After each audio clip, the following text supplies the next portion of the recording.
حضرت غالبا عمر رضی الله تعالی عنہ په دور کې د روم سره ډېر خطرناک جنگ شوی دی.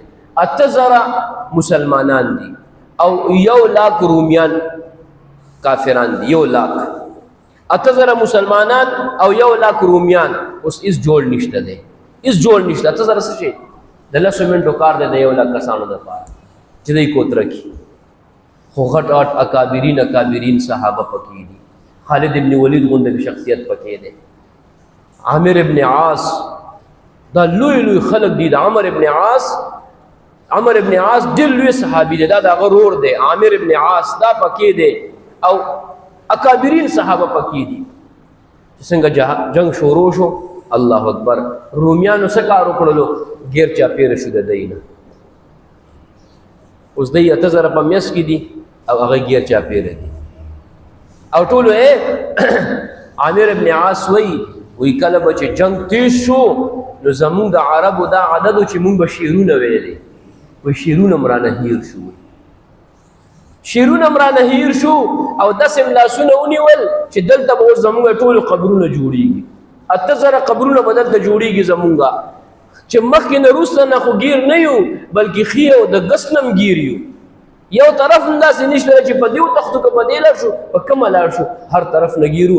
بس وایي ټولو لاسونه داسې اوچت کړل او الله ته متوجه شو چې یا الله، یا رب محمد انصر امت محمد، اے د محمد ربا صلی الله علیه وسلم اوس د دې د محمد صلی الله علیه وسلم د امت مدد وکړه.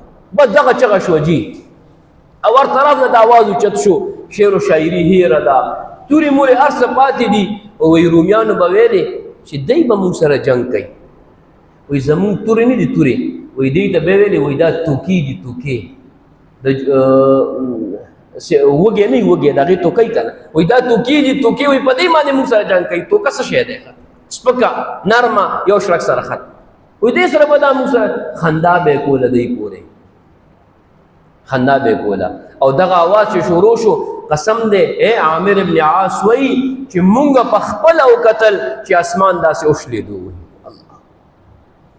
په خپلو سترګو مو کتل اسمان وشلېدو او سپین پټکي والي دي، پسونو باندې سواره دي، تورې ورسره دي او ډلې په ډلې اسمان نه راکوزېږي لګیا دي. الله تعلق چا سره جوړ دی؟ تعلق دغه رب سره جوړ دی، کنیکشن جوړ شوی دی. ډلې په ډلې راکوزېږي او موږ د اوازونه او زمونږ سرونه د پاسه غیب شو، ټول غیب شو.